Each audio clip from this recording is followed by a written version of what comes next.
Hello, I'm Heather Payton, and today I'm going to talk to you about how to be academically successful.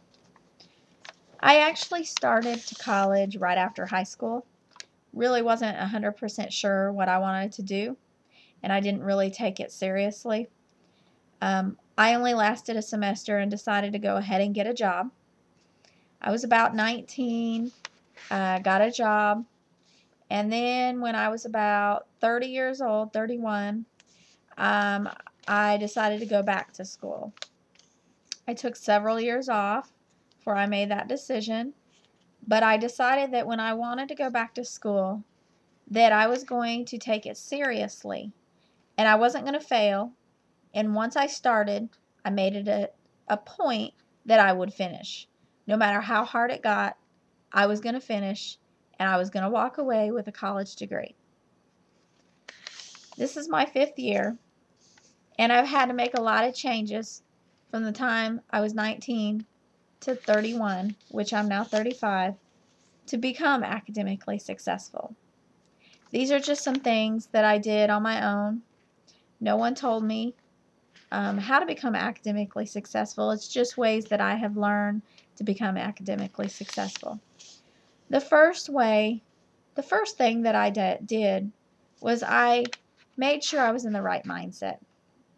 And the right mindset was, for me, is, like I said before, to make it a point that I refused to fail. That once I began school, no matter how hard it got, I was going to push through and I was going to be successful.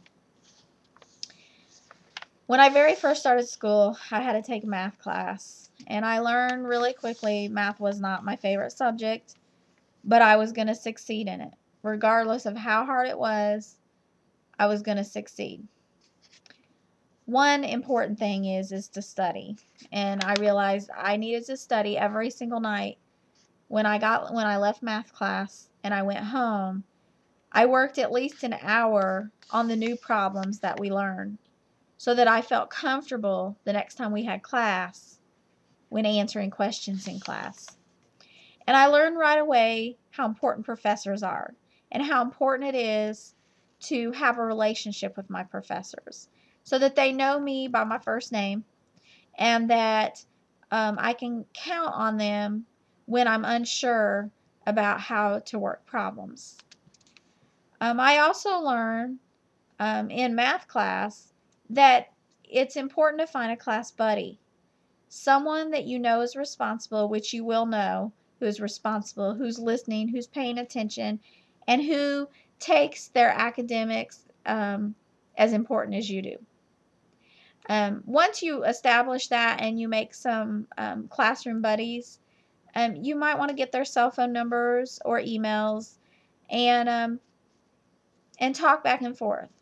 One thing that I found that really helped me was I had a couple class buddies in some math classes, and we would actually meet an hour before class because we had time outside in the hallway. We would sit in the hallway before our class started, and we would go over problems that we didn't understand. This was especially helpful on test days, where we would actually go over the problems that we didn't understand, because sometimes there was problems I didn't understand that someone else understood, and problems that someone else understood that I didn't understand. And having other students made a huge difference for me. Having other students that could explain the way that they understood a problem, it really helped me understand problems, because sometimes your professors explain things, but they don't break it down as much as you would like. And sometimes other students that found that problem easy can break it down a little easier than the professor.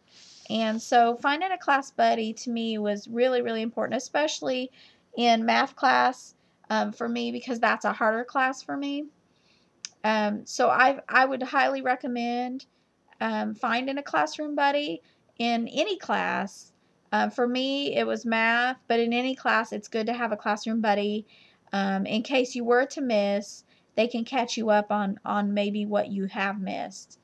And that's where I recommend never missing. That was something that that I made a promise to myself that I would try to be at every single class. I know sometimes things come up. Sometimes people get sick. Sometimes there's serious circumstances and why you might miss, especially now for me since I have kids. But I make it a point, and it's very rare for me to ever to miss class. And I would recommend not missing class unless it's highly important. If you do miss class, make it a point to tell your teacher. Give them an email, give them a phone call, call another student in class and let them know why you're not going to be there, just so that the teacher knows that you're being responsible. Sometimes that will make a huge difference. Or call the teacher ahead and find out what you need to do for your next class. So that way they know you are being responsible for your education. Another recommendation and something that I learned is to sit at the front of the room and take notes. Make sure you take notes, because then you can go back to your notes and they'll refresh your memory. That was a huge thing for me, is taking notes in my own words, because I will be the one that will go back to read them and understand them. And another tip that I would recommend is when you get assignments, especially when you're taking 6 classes and you get assignments and you know ahead of time what you have to do. Start working on them early. Start working on them when you know you have them. Even if it's 8 weeks down the road before it's due. Even if you can just get the first paragraph. Do some research. Figure out what sources you're going to use. That can make a huge difference. It can break things up for you. It makes you feel like you've got a weight lifted off your shoulders. If you're working on something early, break it down into parts. Decide, okay, I'm going to write a page today. Next week I'll write the second page. The next week I'll write the third page. Because then you're not doing so much all at once, especially when you do have 6 classes or 5 classes or 4 classes. Then that way you're not writing 4 6-page papers all at the same time. You're breaking it all up. And that's a lot about planning ahead. A lot of times I actually use my cell phone calendar to remind me of things that are coming up that's due. I also have a calendar that I keep with me to write things down in class, what's due, what maybe I need to do for the next class, to help me remind me, because sometimes at the end of the day, you've been told so many things, you can't remember everything. So writing notes and keeping calendars, try to be organized. Keep folders for each class, or keep a binder for each class, which is a huge way to stay organized and keep track of your assignments, is another thing that I would recommend. I hope this helps. These are some of the things that I have done in the past 5 years to keep myself organized, to make things feel less stressful, and I'm hoping to pass them along to you. I'm hoping that you will take some of these things into consideration, because they have been huge helpers for me. Thank you.